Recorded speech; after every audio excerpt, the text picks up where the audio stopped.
So the conversation that came up last week was regarding um, death. And it's such a lovely sunny day. It makes you think to yourself, oh, do we really want to be talking about death on a sunny day? I think there's always never a bad time to be talking about death. That sounds really weird, but let's do it with a light heart, shall we? Okay, hang on half a second.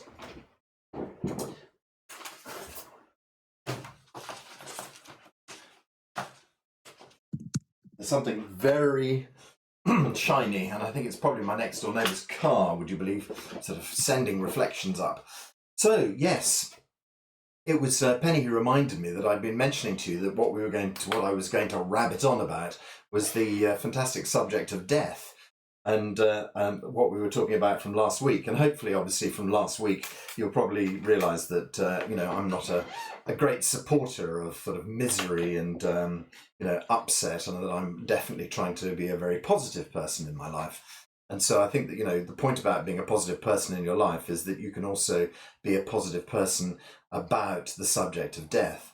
And so an awful lot of the sort of the thoughts that I have about death come from the work of Alan Watts. And Alan Watts was a 1950s. He called himself something like a universal joker. And he was a sort of a Taoist and a Buddhist and a Confucianist and a great sort of scholar. But also he never allowed himself to take life too seriously. And I think that's a really, really important thing, for anybody to hook into, is the idea is that, none of this is real. And so you might as well enjoy it for what it is. And if you get terribly caught up in the drama of it, that it's just going to make life much, much more complex and much, much more difficult. And, and if you allow yourself just to have a bit more sort of fun with the whole thing, then you can actually live a really, really light and lovely life. And so it's interesting because on Friday, I think I've mentioned this to you before.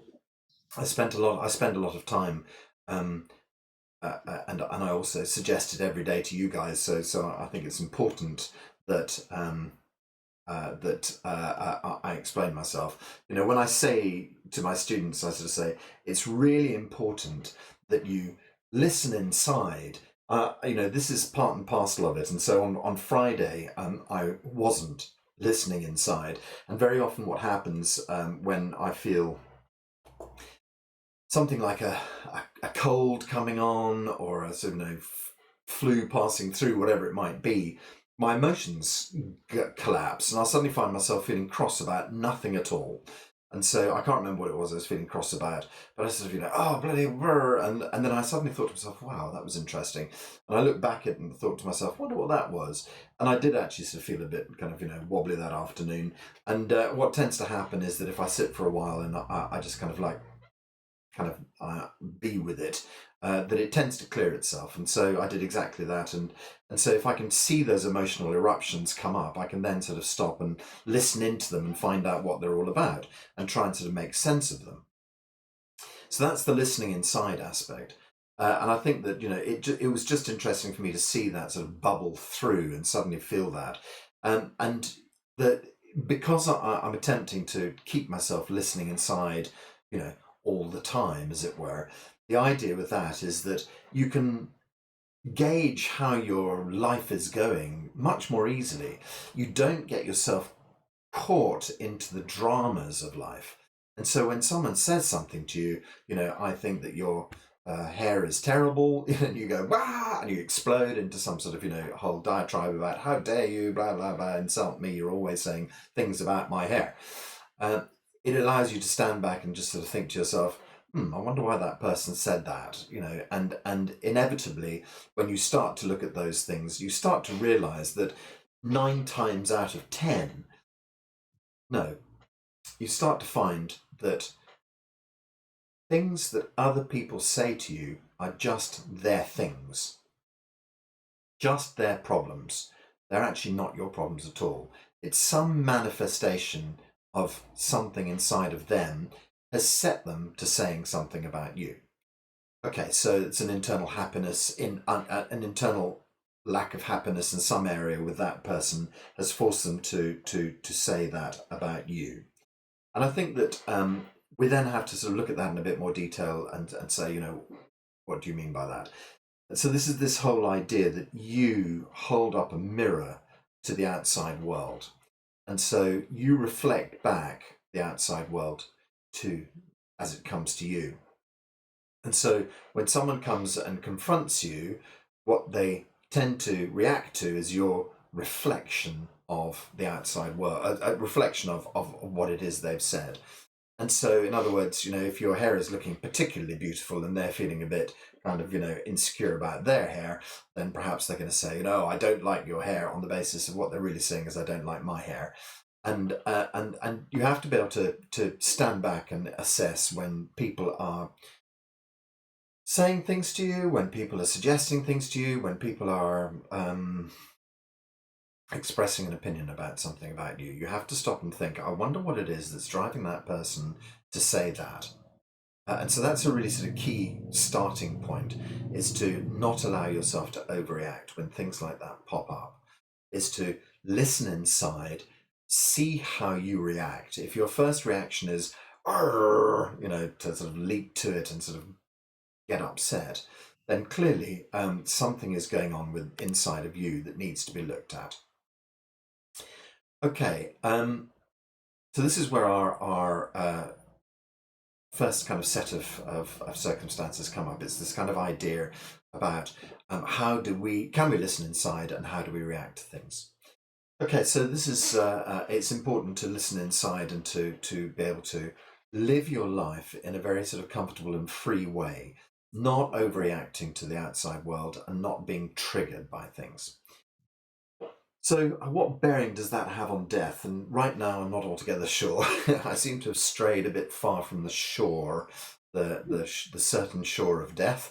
I was talking about Alan Watts, and so we'll just go back to him as a sort of life raft. Alan Watts lived his life in a very kind of like easy and amused and happy way. And so he's exactly the kind of example of this. Don't allow yourself to be triggered by other people's SH1T. You know what I mean? It's that allowing yourself to flow in a very Taoist way through life. So the image that flows through the Tao, quite literally flows through the Tao, is this kind of idea of be like water. And so you must attempt to kind of like, be as watery as you possibly. I think it was my ex-teaching partner, Caroline, who used to say, like a watery chameleon. And you think, wow, try and pin that. There was, here's my phone, so I'll make sure that I turn that off so we don't get interrupted by my lovely daughter today in this conversation. Be like a watery chameleon. Interesting idea, eh? And so that's, another friend of mine used to say, it's like trying to nail jelly to a wall. I thought, yeah, I like that. So you have to be like that. You have to allow yourself to flow like that. You have to be easy with yourself. You have to be easy with the outside world. And so it takes practice, let's be fair. You can't just do this from scratch, straight out of the box. 9 times out of 10, when somebody says to you, hey, and you go, and then you have to sort of stop. And that's why going to bed at last thing at night and stopping and just going through a quick inventory of your day and just sort of thinking to yourself, how did I do today? Did I do all right? Did I manage to get through all of my encounters? And so it's quite nice on a daily basis just to give yourself a nighttime inventory of things you might have done better. And the other good thing to do when you go through your nighttime inventory is just to forgive yourself for the mistakes you've made. That's a useful little tool. Is just to think, right, oh God, that situation with my wife, I could have done that so much better. And then you think, right, next time I encounter that situation, I'll try my hardest not to bite, not to shout, not to whatever, stomp off, whatever it might be. Next time I encounter someone on the phone who says that, I'll try my hardest not to shout and be cross, all these sort of things. So you have to just kind of predefine these ideas and try your hardest just to not, you get the idea. And then at night time, you can list them as an inventory. Then eventually the last thing to do is just to try and forgive yourself for any mistakes you made. So you think, okay, well, I'll do that better. And, that's just part of life's learning lessons. And so don't worry about it. And then, in fact, actually, there's a process that some people talk about, which is the idea of actually changing how it was in your mind so that you don't get stuck with a kind of bad image of it. I'm not quite sure I'm going with this one, but I think the idea is to actually kind of um, to actually see that whole story as having been the way you want it, rather so it's visualizing a good future essentially. See the way you would rather have it turned out, as opposed to the way it actually did turn out. So you have an argument with your wife, and you got triggered by all these sort of things, and then as you lie there, you forgive yourself for making those mistakes, and you decide that the next time it happens, you're going to be much better. You're not, and then you think to yourself, okay, and this is how I would like it to have turned out. We agreed, everything went happily, and you end up sort of going to sleep feeling much better about yourself, I think. Whether that solves the argument with the wife, of course it does. So let's just take that one step further. Does it solve the argument with the wife? Intrinsically, you might not think so, but be the change that you want to see. Okay, so be the change, literally, quite literally, be the change that you want to see. And if you start to change yourself, then that's going to start ripples in a pond. Look, I've got my ripples in a pond t-shirt on today. The ripples in a pond will kind of like, filter out into your life. And so relations will then clarify. So fingers crossed with that. Not that I'm going through anything like that myself, but I have been through plenty of things like that myself. So it's always worthwhile remembering where you've been in order to know where you're going, kind of thing.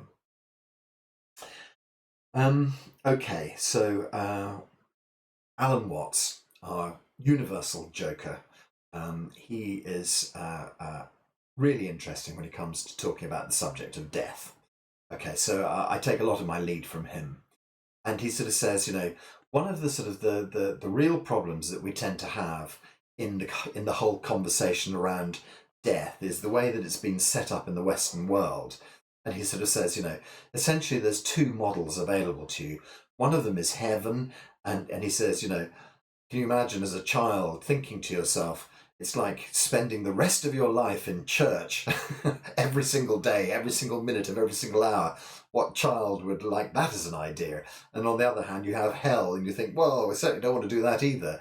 And so, the whole sort of heaven and hell thing, death thing, becomes very sort of mixed up in our culture because the sort of the branding of it's not very good. So whoever thought that we'd be doing rebranding death today, but let's look at it as a marketing exercise.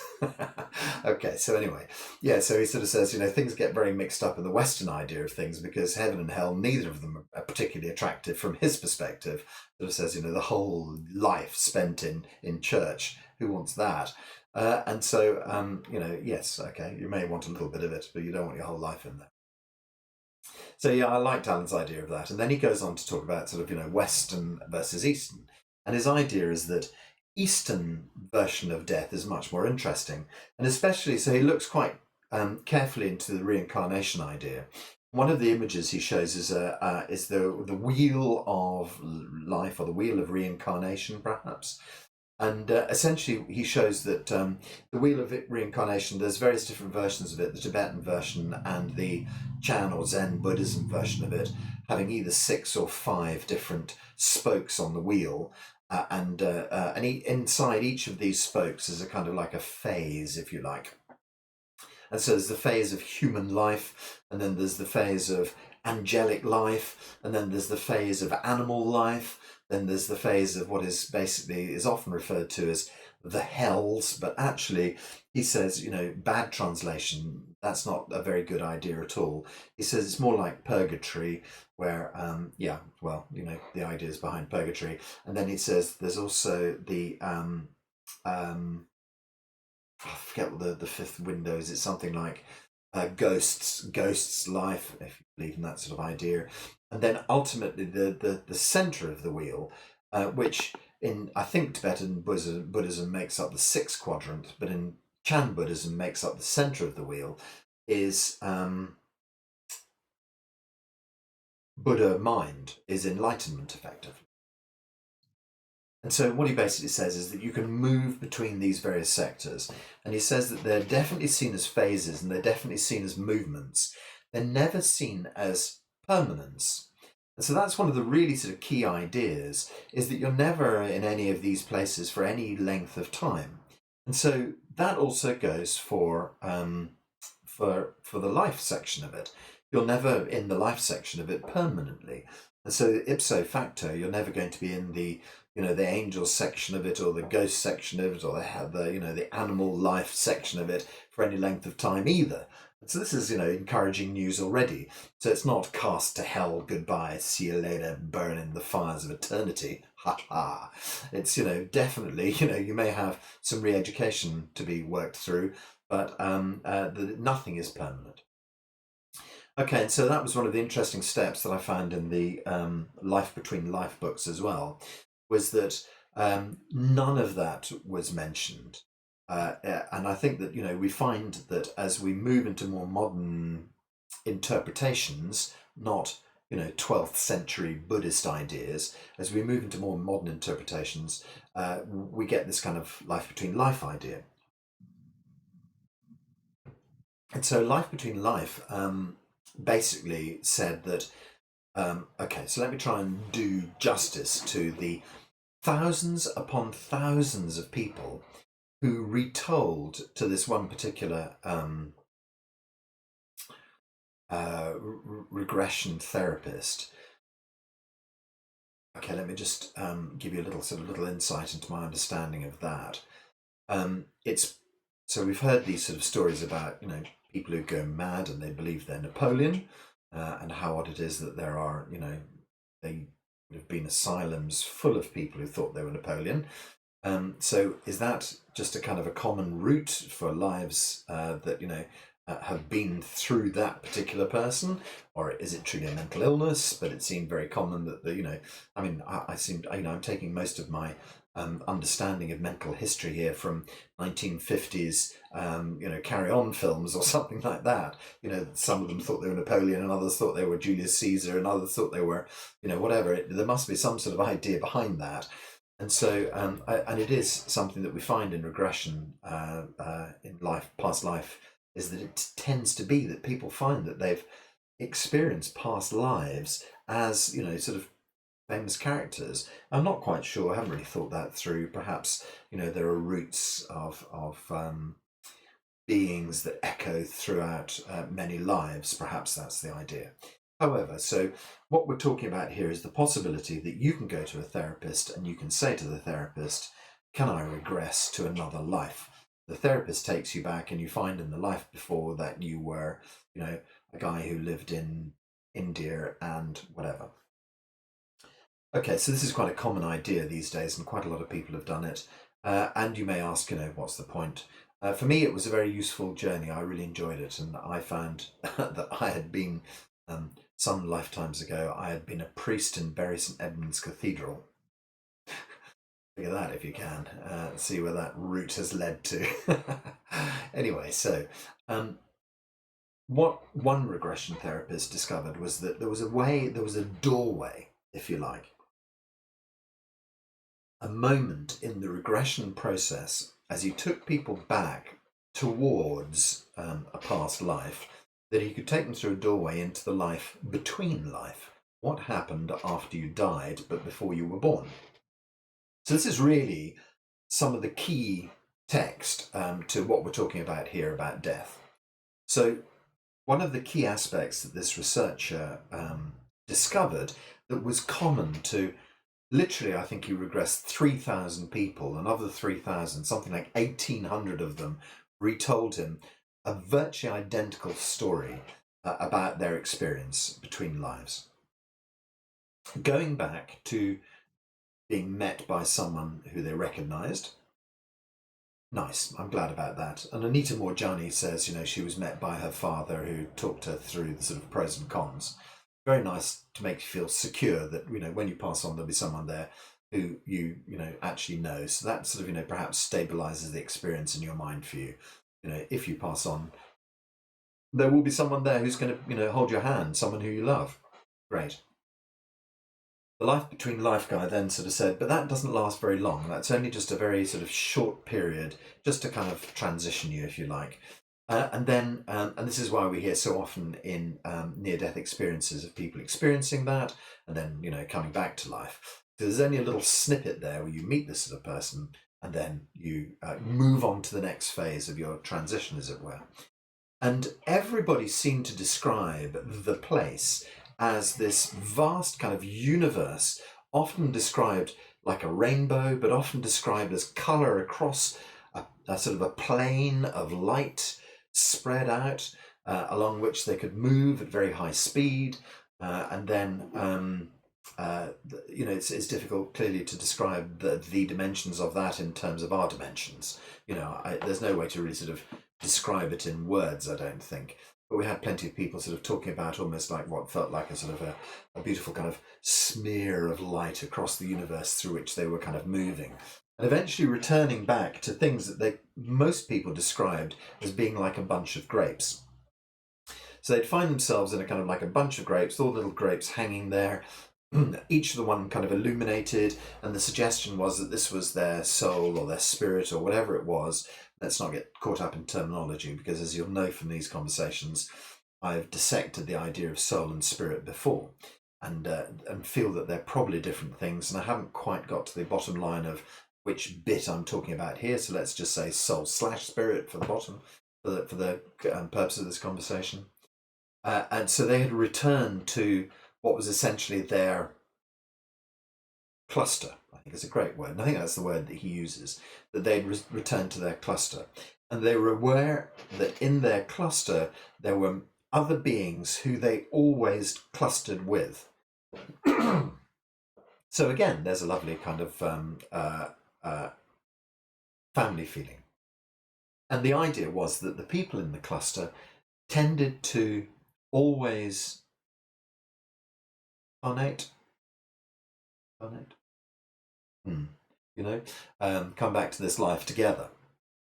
Again, very nice. So the idea is that the people who are currently around you are people you have always had around you. And that you constantly, for life after life, interact with. Okay, so it was interesting to note that quite a few of them said that they could also see many other clusters gathered around them, which were other little soul families, if you like. And that very often they interacted with these other soul families, but only on a kind of impermanent basis. And so I had a very clear idea, and a lot of you will know that I was adapted. Interesting. I'll have to look at that. That I was adopted, and that when I reconnected with my birth mother, I felt, it was very nice to meet her, but I didn't feel it was like, I expected it to be like a crash of drums and a kind of a sort of flash of light, to quote Joseph in his amazing Technicolor Dreamcoat for some reason. That I suddenly thought it was going to be ta-da, this marvelous moment, and then when I actually met her, it was just kind of like, she's a nice old lady, and that was it. We just sort of became friends, but there wasn't any real connection there. However, she'd been the person who'd delivered me into this life, and so it was fascinating. And I think that that's probably the kind of connection that people from other soul groups might have with yours. Served a purpose, interacted, but not necessarily a key aspect of you, as it were. And so that for me is how I saw this kind of idea of interactions between soul groups, and I thought that was quite a nice thing, to have people who can drop in and play a little role in your life and then disappear. And I think we've all got many people like that who sort of turn up and then they stay with you and then for a little while and then they just sort of move on. Okay, so we have our little sort of interaction between soul groups, which is something I like the idea of. And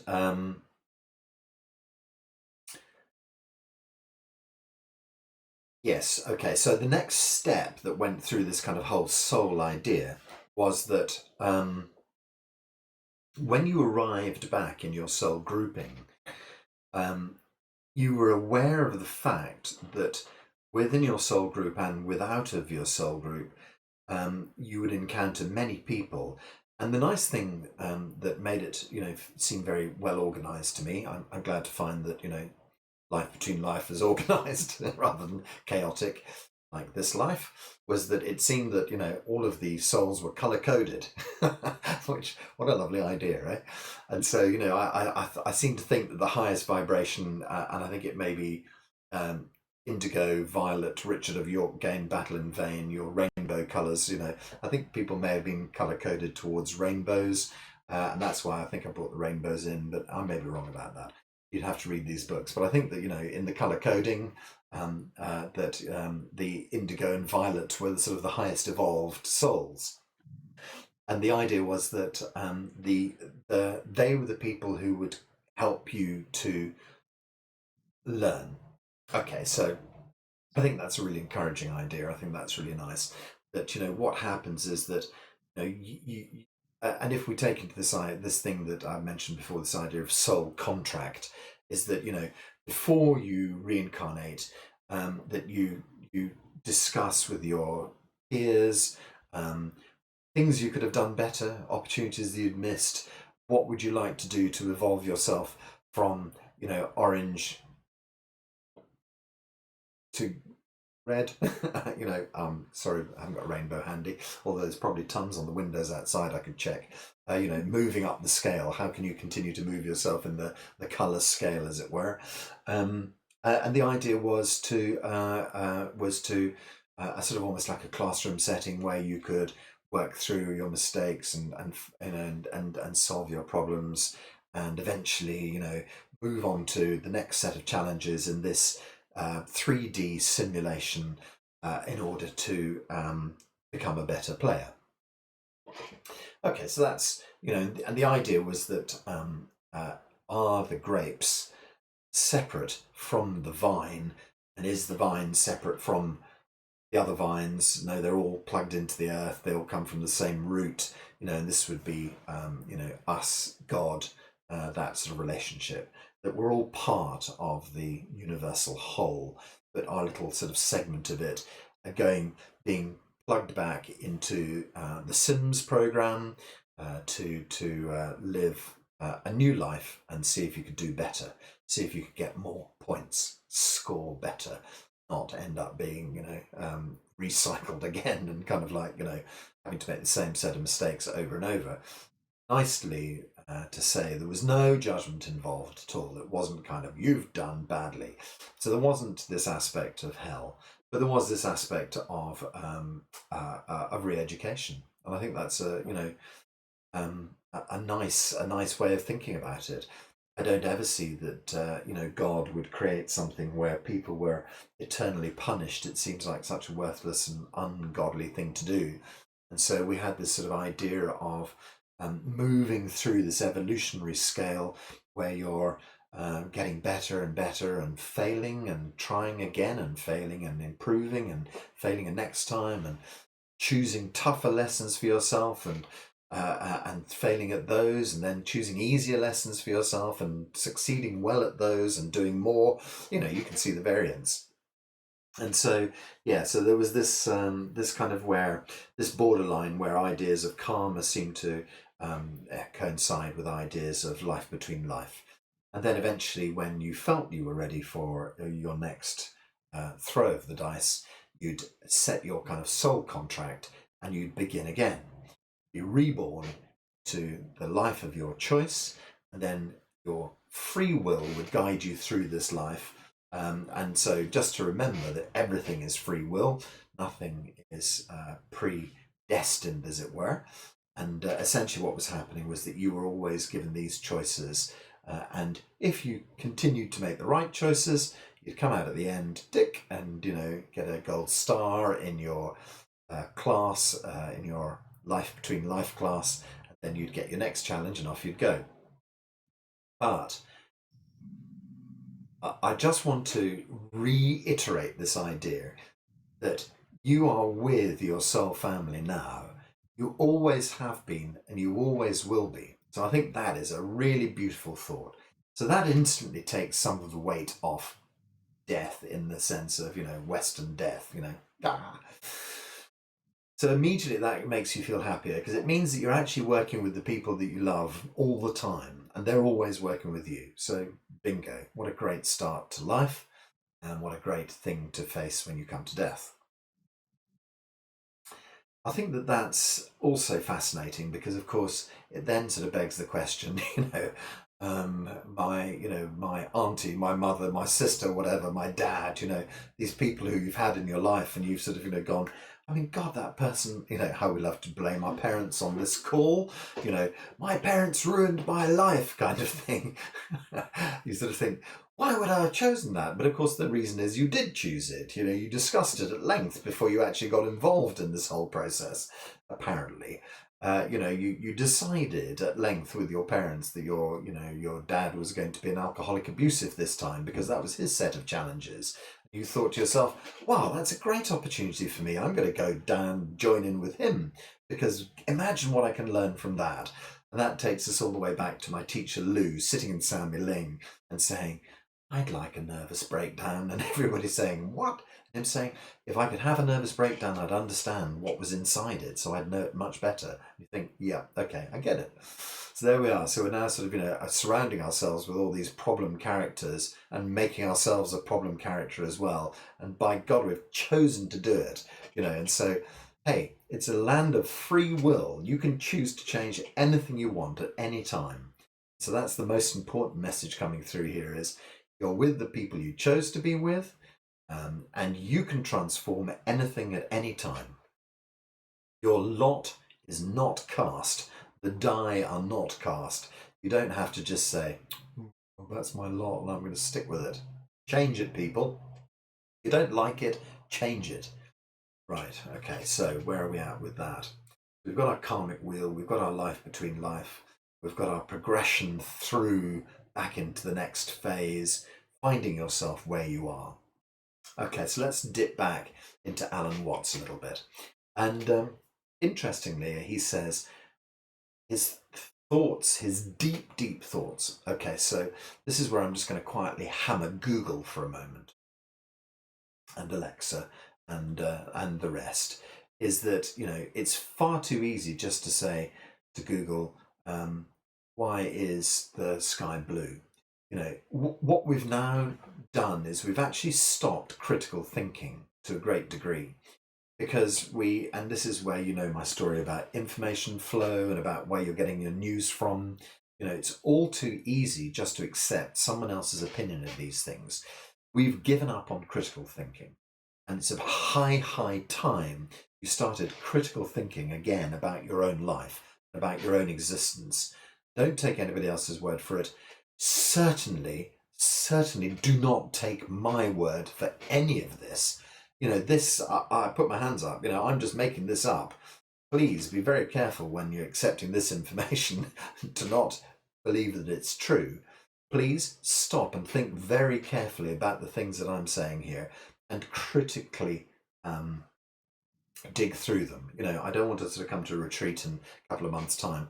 God, let's hope there's going to be retreats in a couple of months' time. It's probably a good idea to have an advert break. Sunday, there's a whole retreat day online, but also we're still really hoping, fingers crossed, we can get our August, is it August 7th, something like that, we can get our August 7th retreat to run. What I don't want is to come to the August 7th retreat and see some of you there, and then for some of you to put your hand up and go, well, you said that this was true. What I want you to do is to say, no, Jeremy, I've been listening to you and I've been thinking about this and this is bollocks, okay, that's what I really want. I want you to, dig in there and break it down for yourself. Don't just Google it and say, is Jeremy right? Because Google, I hope, will say he's wrong. So what are we talking about? Critical thinking? Yeah, Alan Watts, his critical thinking, he said, I think the most important thing I've been thinking about in my life is death.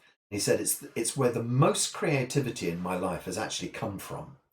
And I sort of think, yeah, I like that. I think that's a really powerful thing to say because, as he always sort of says, you cannot experience up unless you know where down is. We can't only have up.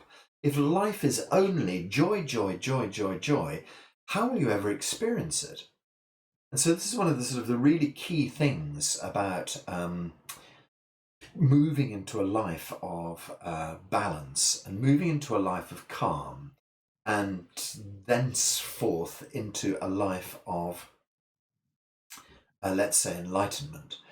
People sort of say, well, I don't know if I'm interested in that because it sounds awfully boring to me. Yes, I think, yeah, initially, yeah, I get where you're coming from, but actually, some of the enlightened people who I've come across, okay, so that's a big statement.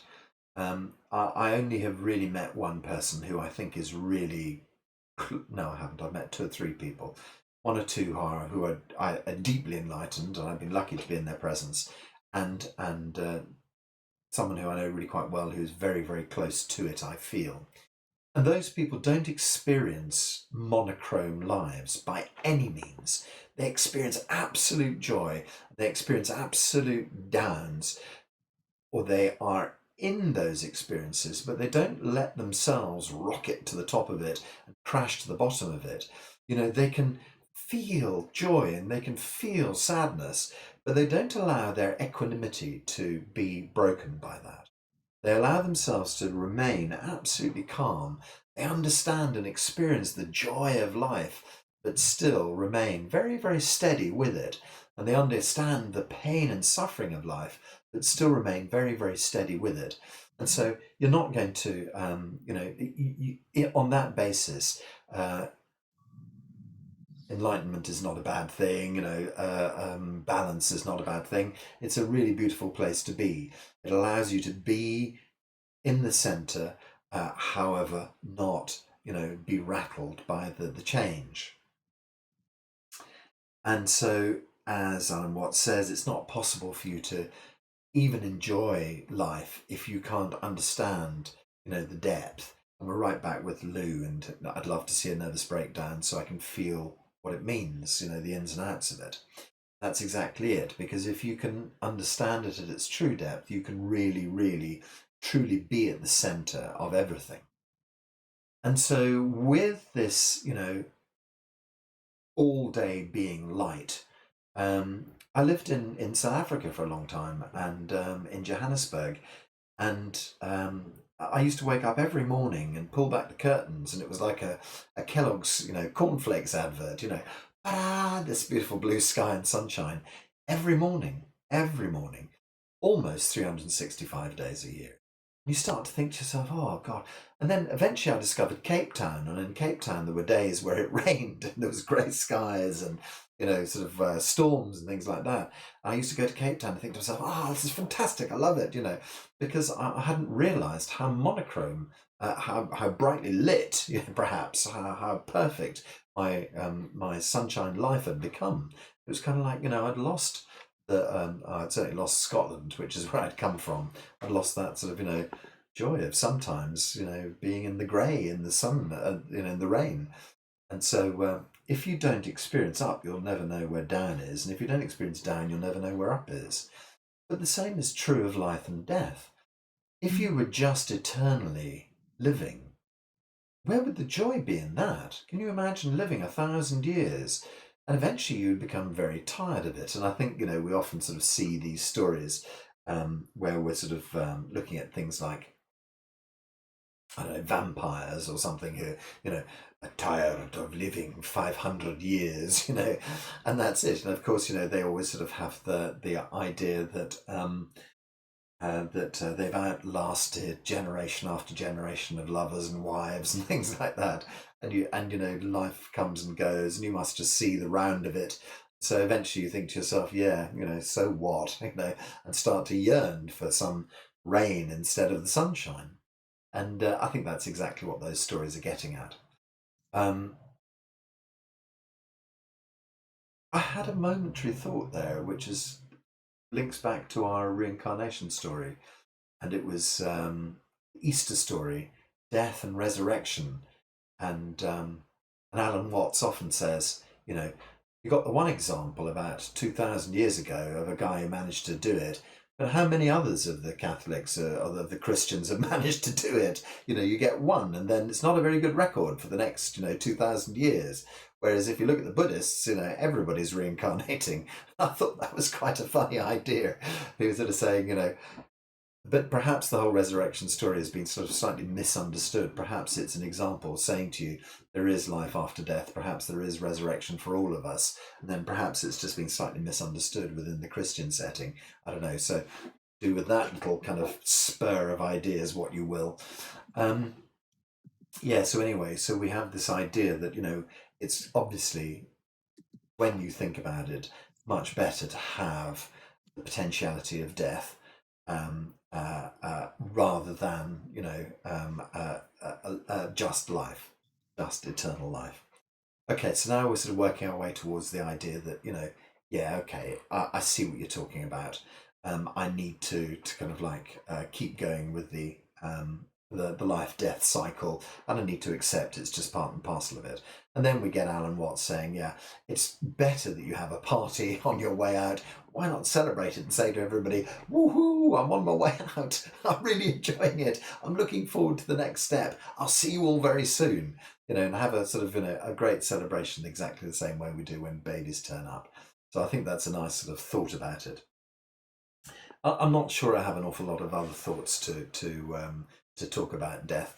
I did sort of quickly pull up something about Alan Watts, and he was sort of saying, what's death going to be like? And he sort of quotes something along the lines of, what's it going to be like dying? Go to sleep and never wake up? Well, a lot of things it's not going to be like. It's not going to be like being buried alive. It's not going to be like being in the darkness forever. I'll tell you what, it's going to be as if you had never existed at all. Not only you, but everything else as well. There was never anything. There's no one even to regret it, and there's no problems about it. Think about that for a while.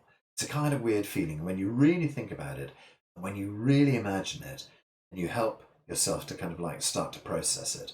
The idea of nothing and nobody to worry about that nothing.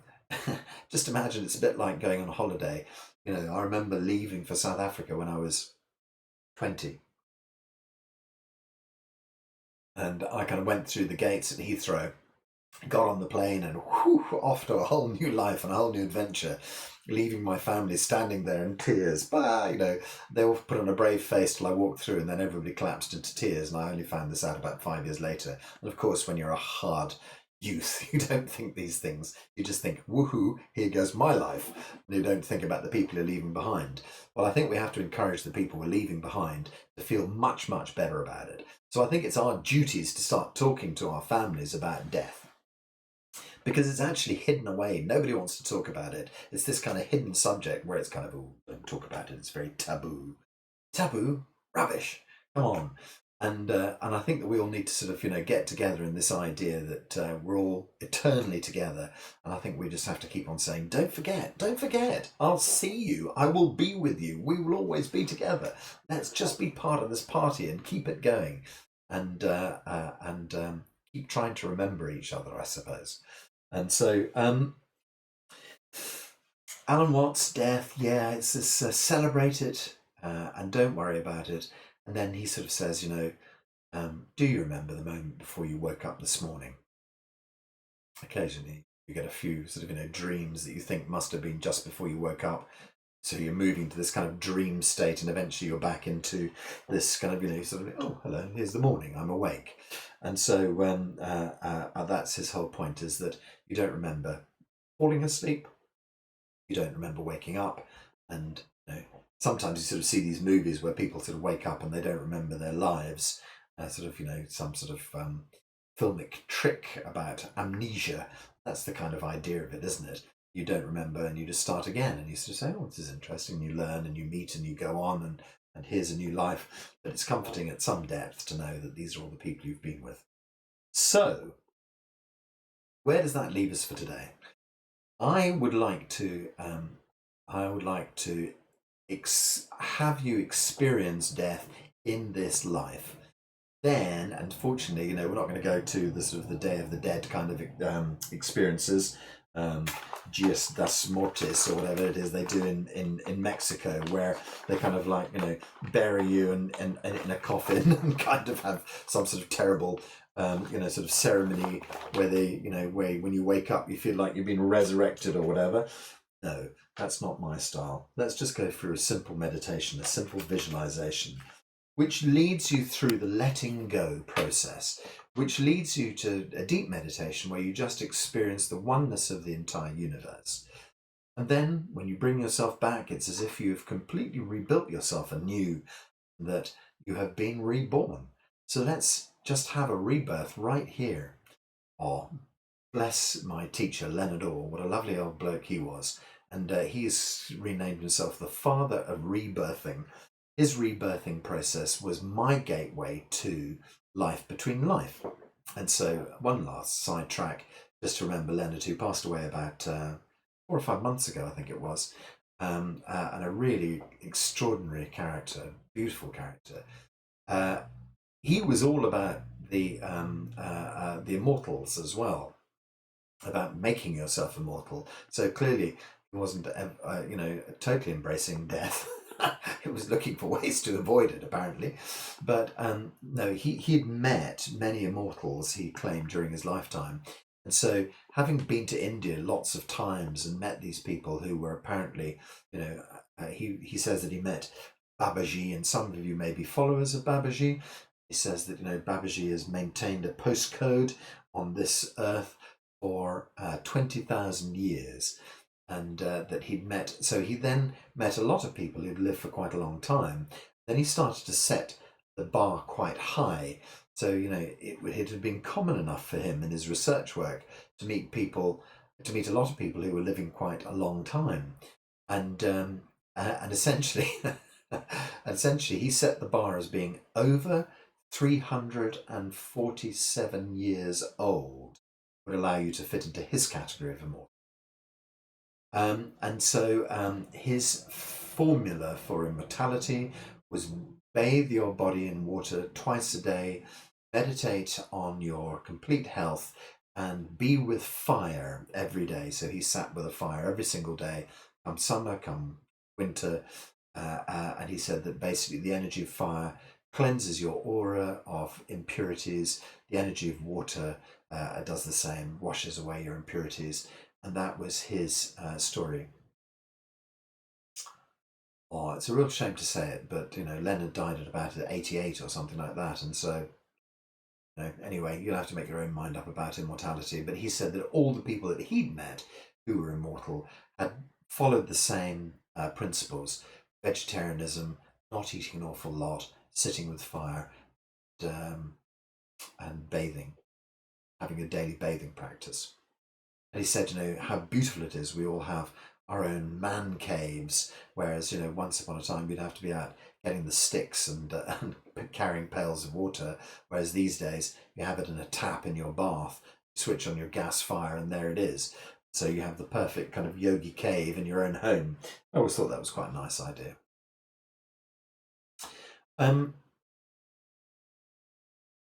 Okay, so death and rebirth in 20 minutes. What a nice idea, right? It's just about finding yourself in a really sort of calm and relaxed state, following the guided visualization that I'm about to run through, and just allowing yourself to return back to this life in a much better way, in a much healthier way. So, one little thread to pull before we run through: attachment. Attachment to this life, attachment to family, and I haven't answered this question because I love my family and I haven't found the equanimity yet which would allow me to accept my family as beautiful people who I'm constantly connected with, as apart from the real virtual heart connection I feel at the moment. I still feel that very strongly and don't feel I don't feel that it's possible for me to go and sit on a mountain top on my own for the rest of my life, because I still feel very attached to my children and to my wife, I feel that I don't feel attached to worldly goods. So interestingly enough, I've been making an inventory of things. Occasionally I sit in a room and I think, do without everything in this entire room except for that, maybe. So that's lovely. When I sort of think I can see how I could divest myself of everything. I can see a route to have I done it yet? No, hang on, I'm getting there. Still making the mental inventory. Easier to make lists rather than to actually do it. But I'm sort of seeing ways forward towards a more Zen lifestyle. But that doesn't, on the inventory, I don't sort of see myself thinking, my daughter, yeah, I can see myself doing without her. I can't, not yet. I don't see that on my path for a long while. Um, and I think perhaps that's where some part of enlightenment lies, is the ability to be at one and in love with everyone equally, without the attachment layer to it. And some of you may have Buddhist practices and understand, well, not that but it's only Buddhist, but may understand these practices much better than I, and I would love to hear your thoughts about it. But I'm working on detaching, so as that when it comes to my shift, it's an easy shift without um, uh, chains dragging behind me. Wow, it's a great sort of Christmas Carol image of people who are attached to things. That ghost who's got a sort of ball and chain round his legs. Makes you think, yeah, definitely could do with detaching from SH1T again. Okay, so think about detachment yourself. Okay, so I'm just going to lead a guided vegetation. I think that's fair. You don't have to do anything at all. You can just sit and vegetate. Okay, so this when I wrote this up, I wrote this little line that says, "This meditation was inspired by Dan Millman's book, The Hidden School. My deepest thanks to him." Okay, so there's a little name check for Dan Millman and his book, The Hidden School, and maybe something that you would like to read through. Okay, so let's get ourselves into a comfortable posture then.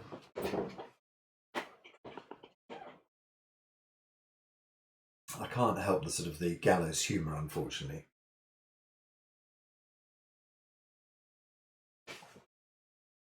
Sit comfortably or lie in the corpse pose. Okay, well, it's just sort of cheap shit, really, but it made me laugh when I wrote it anyway. It's a yoga term, people. Okay. Okay, I'll try and sort of calm myself down. Sit comfortably or lie comfortably.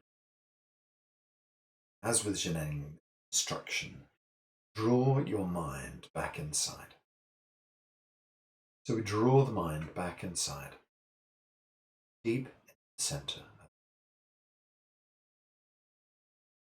Gently allow the eyes to close, internalizing the experience, becoming internal. Don't try to control this experience.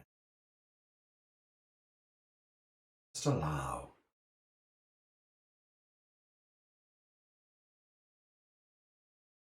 I want you to use a little image of yourself sitting in a posture like a Buddha, the back of a cave of your mind. Imagine your mind, beautiful, you sitting cross-legged at the back of the cave, gazing out of the cave towards the outside world. As you gaze out of the cave, don't fix on anything. Don't see.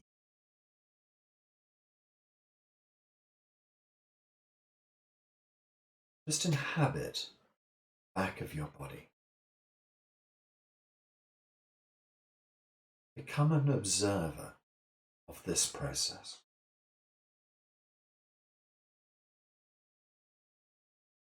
We'll just do some gentle breathing. Each time we exhale, We exhale darkness from within our body. Each time we inhale light from our body. Let's do this about half a dozen times. Imagine our bodies starting to glow, filling with light. Gentle breath in.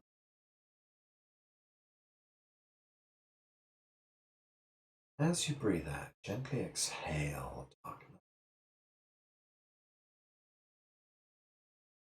Inhale blue sky or light to your body.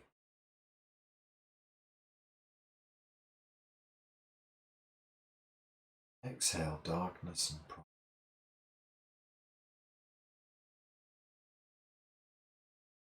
Inhale blue sky, white light.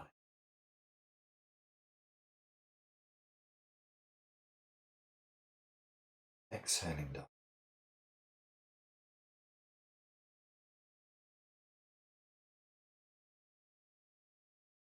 Inhale.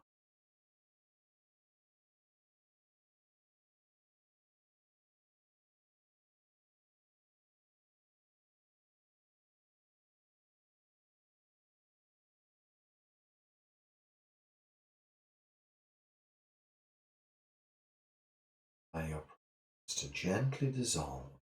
Exhale.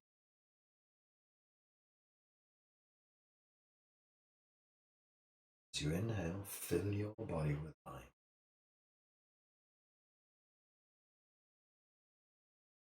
Exhale problems and tension.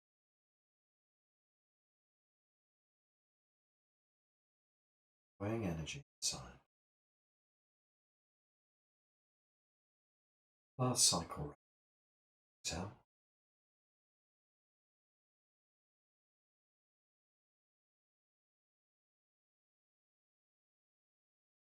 Breathe gently. Sit here.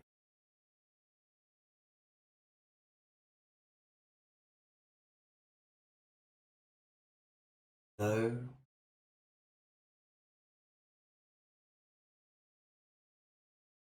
Allow your past and potential future just to vanish. Surrender all memory, imagination. Sit in the present. Gently breathe.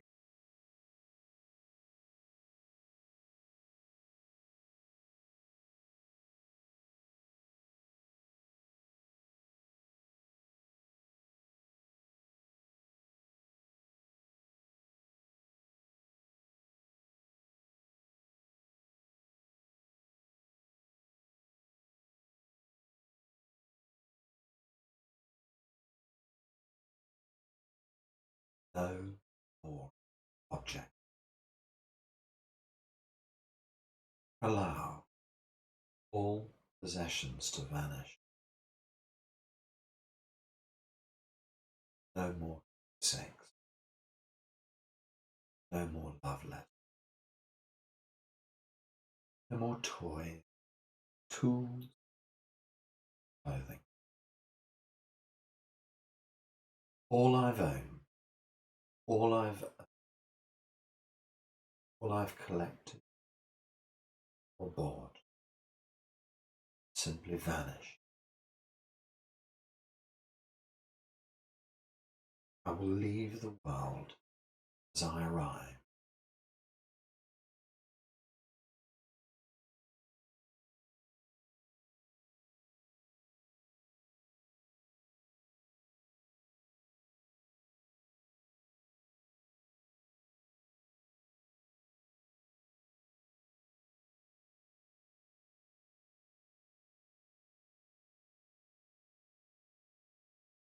No more nations.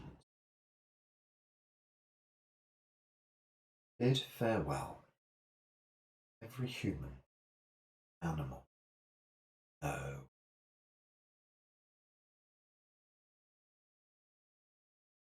Farewell to family, friends,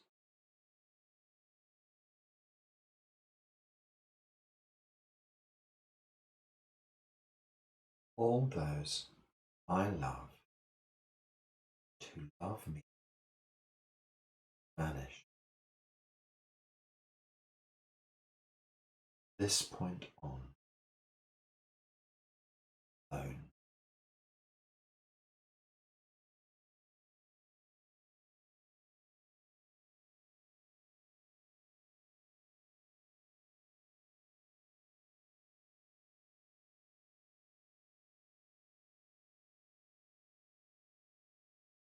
No more action. I release the ability to move, speak, do, influence, or accomplish. No more duty, no more responsibility, no more tasks to complete or business to finish. My body becomes as immobile as wood.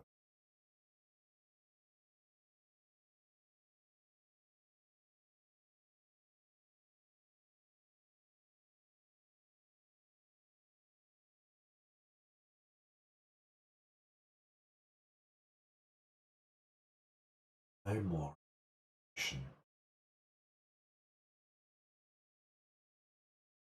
The colours, feeling, fade to grey. No joy or sorrow. They're all current. Anger or serenity. Passion, melancholy, elation. As the heart, the whole body turn as to stone.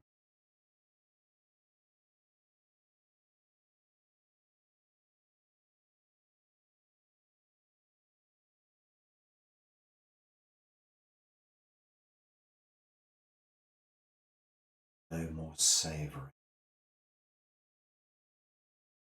Power of taste vanishes. No more drink or sweet touch of lover's lips stimulate.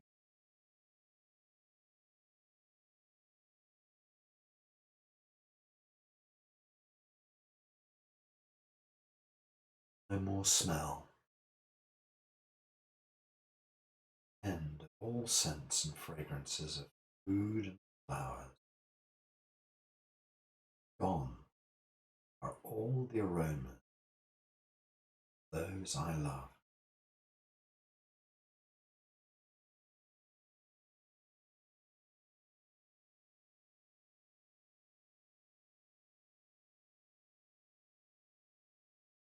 Your sight. Images lose focus. There is nothing left to focus upon. Beauty of nature, colour of sunrise, sensual shapes of the world, colours, textures, light, shadow, all.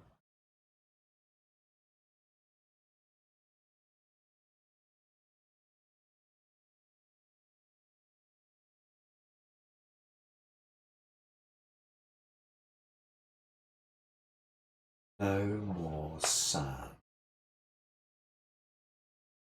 Capacity to hear voices, the song of the birds, rustle of leaves or silk, wind chime, laughter, thunder, city life, all slip to silence. Even the thrum of blood flowing in my veins still.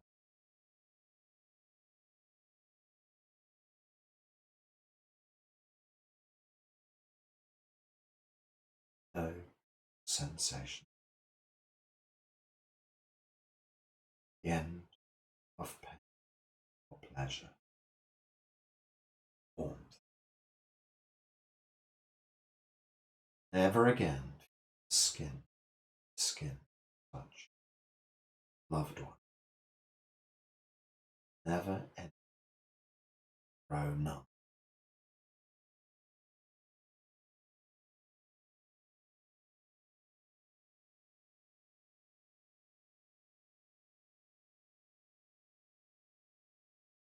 Without time,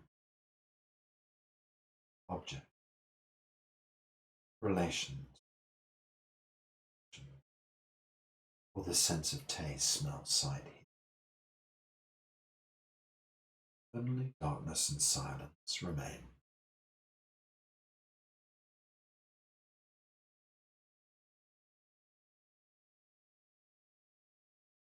No more self. No sense of being, having, body. Last remaining thread is cut.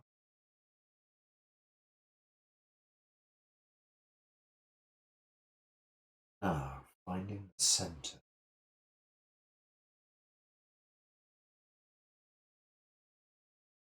Letting go what never truly existed.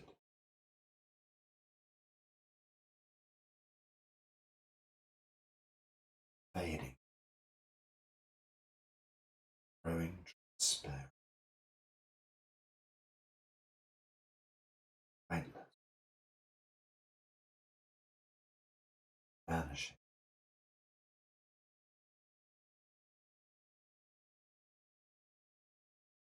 Only consciousness remains. True self. Be true self.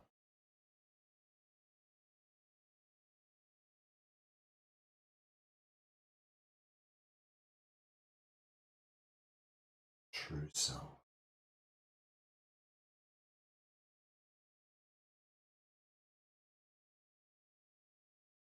Self.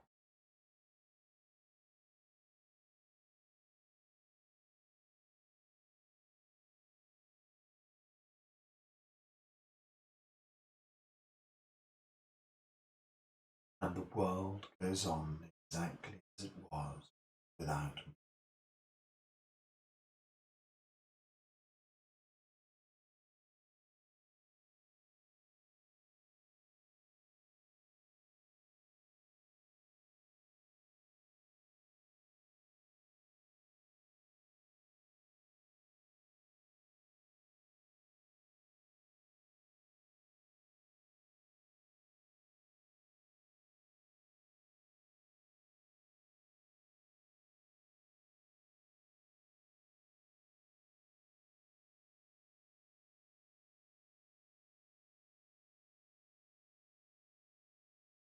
When you're ready, start to reassemble yourself. A simple, perfect working version of yourself. No illness, just perfect.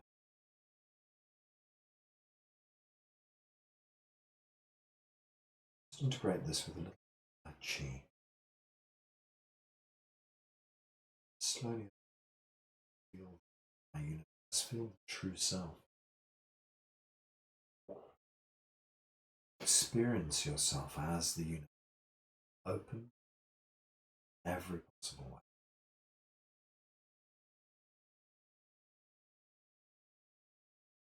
Experience the universe.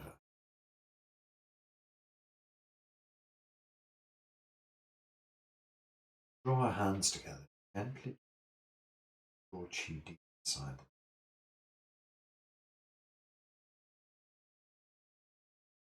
We open them, feel them, the universe. Just our true self, just our consciousness.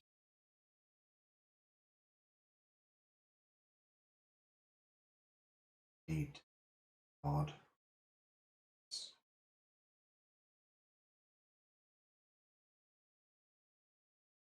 Gently draw your hands together. Start to perfect body back. Think a little bit what that would look like.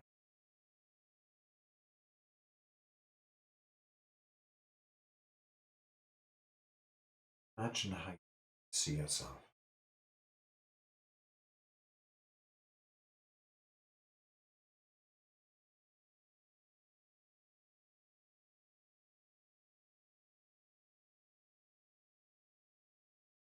Visualize our bodies, perfect working. Perhaps it's about visualizing a part of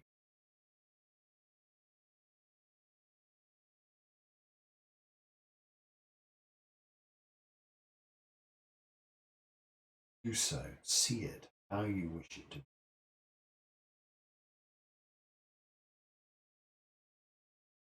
It's energy.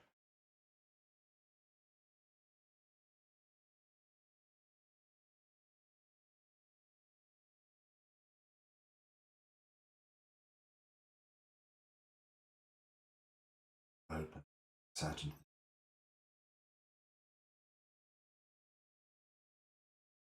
vastness of the universe. Astonishing potentiality, power of the universe, supply you with everything.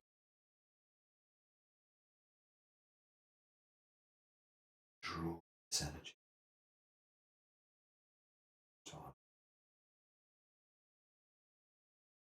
Open and dissolve it.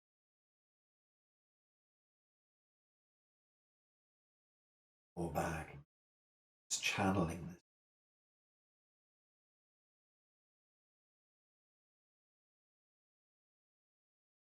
the totality of the. Then focus this power, DNA.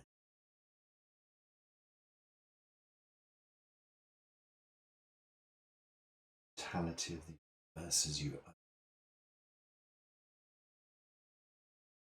you draw back, feel the power of the universe to change this level.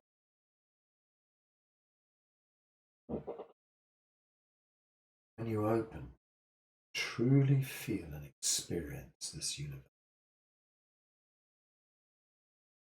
When you make it all anew,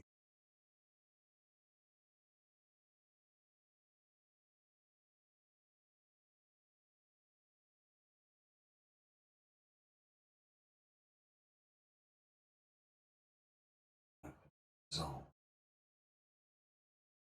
and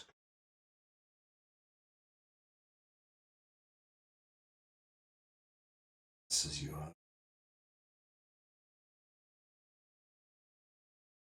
just penetrate very specific areas of your body that you wish to improve. Just keep gently working with this idea. So,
let's just use and back closing point.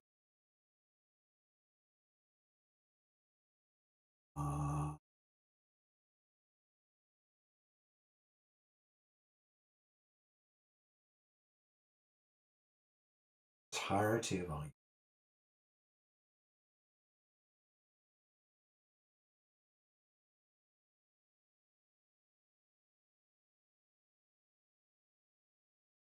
deep inside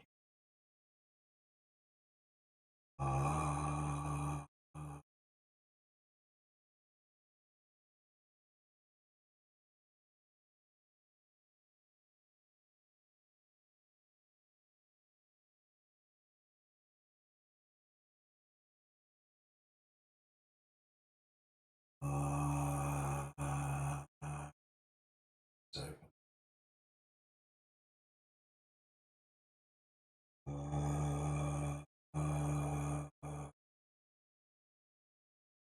Deep inside.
Send chi inside body. Dissolving into chi with rebuilding the body in perfect way.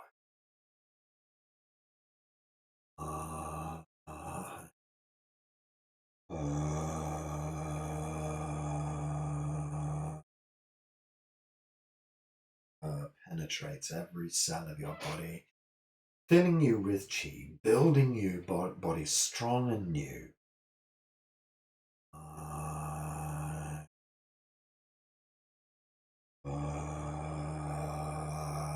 Gather this perfect energy into your perfect body. A couple more times.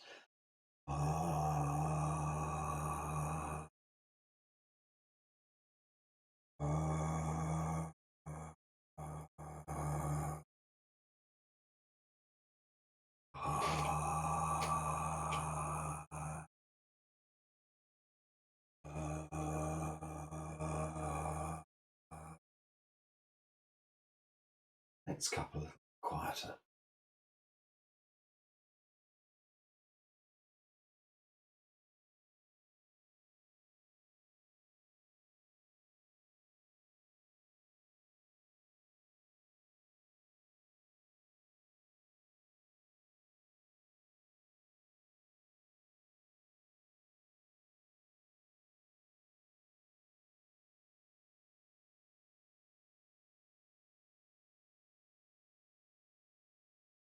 To in silence.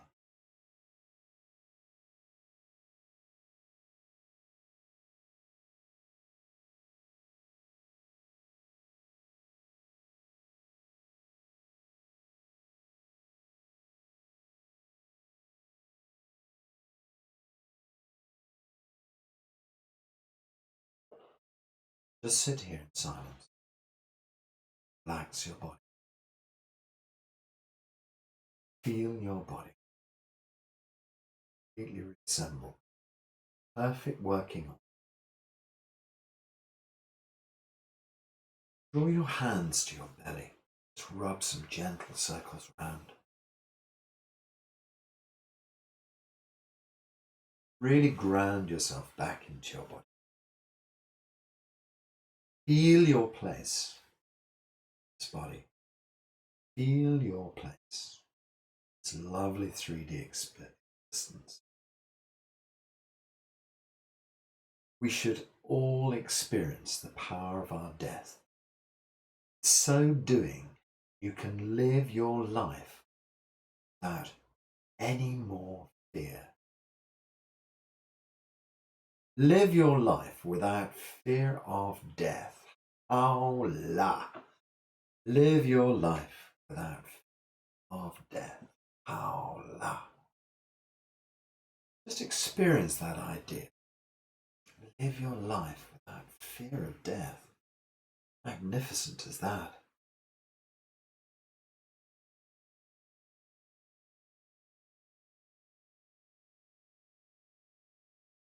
Okay. As you sit here, see your perfect body, see your perfect chi shield round you, protecting you. Feel your ability to live this life to the feel your ability to live without fear. See that you have the body to manage everything working, all functions of your perfect working. See yourself as a being of light inside your wonderful shield of energy. Be safe. Big smile in your face. Slowly open your eyes. Just a little stretch out, maybe.